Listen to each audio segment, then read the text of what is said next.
Good morning. Here we are on day 2 of me leveraging the money I'm spending on a New York Times subscription, which I'm conflicted about because I find their reporting to be somewhat problematic. To help you, if you are running a team that has intrinsic motivations to make the world a better place. My background is climate change work, environmental work, whatever version of that you're doing. As a leader, to understand the connections of how to build a practice and a habit of up-leveling your leadership every single day by looking at the news, which is probably something that many of you already do. I'm just doing it for myself and offering it as a template for those of you who can find benefit.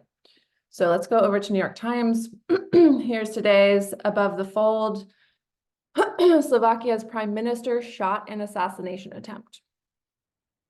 Lone wolf charged after attempted killing of Slovakian leader, official says. The suspect had expressed anti-government sentiment, but was not affiliated with any radicalized political group, the minister said. Here's what to know about the shooting of Slovakia's prime minister.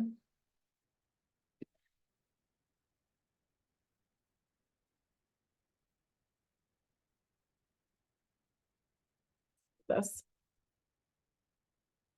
We don't need to get into the gory details, but I read something as I was just quickly preparing for this about the motivations. I'm not necessarily following what's going on politically in Slovakia.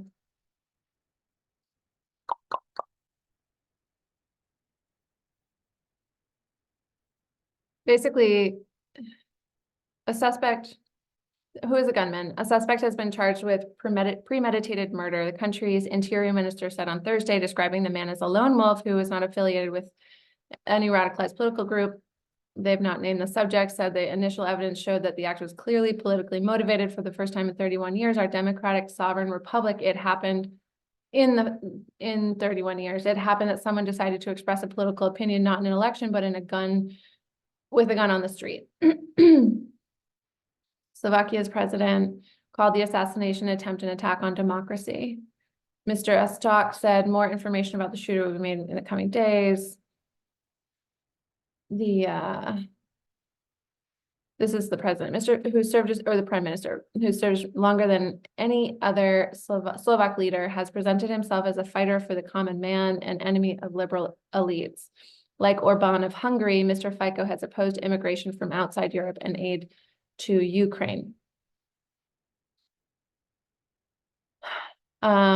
He began his 3-decade political career on the left, but over the years has embraced right-wing political views, and so did his party Smer.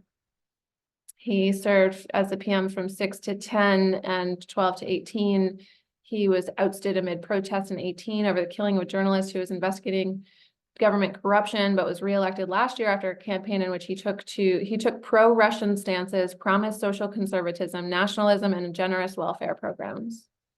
His critics have described some of Mr. Fico's plans as attempts to return Slovakia to repressive Soviet times, and have criticized efforts by his government to overhaul state broadcasting, to purge what they see as liberal bias and restrict foreign funding of non-governmental organizations that it sees as foreign agents. So this is like deeply complex, and there's no way for us to totally understand what's going on based on this amount of journalism. But, if we're comparing Mr. Fico to Orban, him aligning with Russia amidst the war in Ukraine, social conservatism, probably meaning anti-LGBTQ and women's rights and like all of that, nationalism, and this is an interesting part for me, generous welfare programs, which I don't always hear that in the same line. So you're a leader of a company that's working on making the world a better place, and this is above the fold on the New York Times today.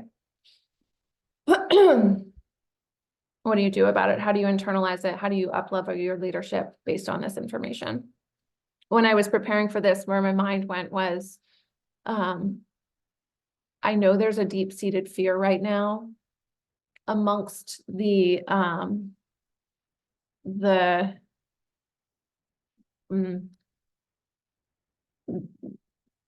am I having a hard time finding words?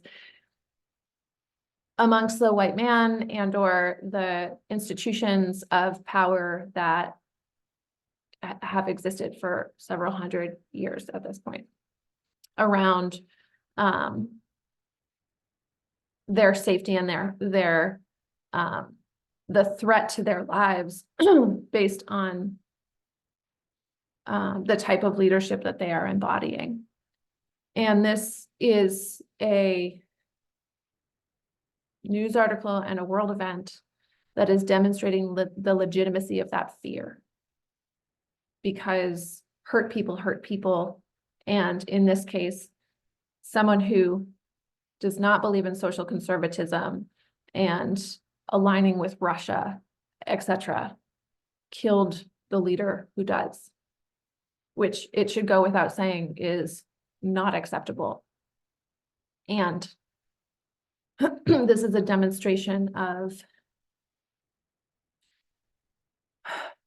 someone who might read this, who falls into the bucket of aligning with Fico, aligning with Slovakia's prime minister who has just been assassinated, and feeling threatened and unsafe because of this story and this event. And so as a leader of the company, maybe that's you, maybe this is you, maybe you're internalizing this information because you feel like you're being represented here as a leader. Or maybe there are people in your organization who feel like they're in the minority in a liberal environment, and they feel deeply unsafe because they feel outnumbered and they feel like they're being threatened because of their perception of being marginalized and the reality of being marginalized, and that this story demonstrates the worst case scenario when socially conservative leadership is assassinated by liberal agenda.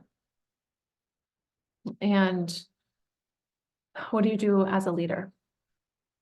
You recognize that you need to get equally as good, and you need to build equally as much social acuity and leadership structure and systems to support, I'm just going to say, the white man in your company as you do any of the marginalized people. And you need to be able to hold both of their insecurities and their vulnerabilities at the same time. And you need to be the kind of leader that says, your lives are equally valid and important to me. And as a leader, I'm not perfect, and I fall into whatever identity group I do.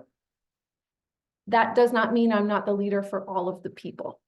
And so I need you to communicate with me about what's going on for you so that I can make this workplace safe and fair and honest and real for all the ways that we're experiencing life right now together. And as a leader, I am going to expect that we have these conversations, because if we sit in our little silos and pretend like nothing's happening, that is not going to be a strong position for us to find ourselves in when we actually need to work together. Which, I hate to say it, but more chaos, more uncertainty creates more opportunity for the need for us to work together. And I think we should expect that for the remainder of the year. So that is to say, the perception of polarity, the perception of divided camps that we might seem to fall into related to culture wars. Leadership in sustainability and decarbonization spaces needs to get better at helping these groups change their perception of what each other represents, because each group feels incredibly threatened right now, and therefore is operating from a defensive place. And when we operate from a defensive place, not only are we taking our entire thinking brain offline, we're also likely to be more aggressive and be more violent and be more protectionist and make assumptions with no founding. And as a leader of a company, your company cannot operate when the people inside of your company are frozen in fear because their leadership has not greased the wheels for them to talk about hard things like the representation of the white man and the representation of marginalized people and the mindfuck of all of these different constructs that we're needing to talk about right now. And the ways that none of us are adequate in our ability to get our hands around the situation. We're just holding what we can. And the leader of the company, the job of the leader of the company at this time is to help the individuals in the organization always come back together, always stay together, always trust the leadership, that the leadership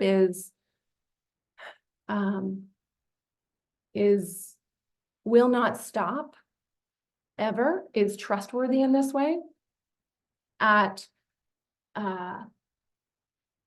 building a healthy home in the company for everybody that it chooses and chooses to operate inside the system. And that's going to look differently for every single company everywhere, because the reality of these conversations, the reality of the authenticity of these conversations, and this is something that we should be looking forward to, is about the vernacular of the people in the place, in the industry, with the specific resources. All of these pieces inform these conversations, and we should let them, and we should be excited about them, because that's where we get our power to see what happens when we're brave enough to have hard conversations with each other about things that we're scared about. And this is what the leadership does. It facilitates that conversation. It doesn't have to be direct all the time. It can be indirect. It can be sophisticated. It can be fun. It could be bringing in some external people, third parties who can hold some of this with you, because this is a lot to hold. But what I can tell you is that you're going to piss some people off. People are going to have feelings. That's all fine. What you need to do as a leader is build some consistency with your ability to take a stand for what you believe in and set the tone culturally inside your company without putting blinders on yourself about the complexity of the world. Because the more you put blinders on, the more your people are looking at you as an irrelevant leader, as missing opportunities, as not being able to hear what they have to say or appreciate why things might be easier or harder or more complex or more challenging at different times. And so just like any other form of love, the leader gives attention to its people. And through that attention, through that tracking, the leader grows the business. The leader grows the potential inside of the business to meet the moment. And that looks like a KPI metric, that looks like a profit and an earnings call metric, that looks like any number of standard business metrics. In addition to it also looks like, oh shit, people are coming to the table with shit that I couldn't even have expected. It's so damn good. And my team is solving problems, and I'm not impatient about it because they're way ahead of me. They're thinking about this in their sleep because it is so relevant to their lives, because their lives are connected to the world. And I haven't asked them to cut the cord of their authentic selves just to operate in the system for financial security. And the thing about it is that if you're a leader in the space, you signed up for this. And I'm only here to remind you that.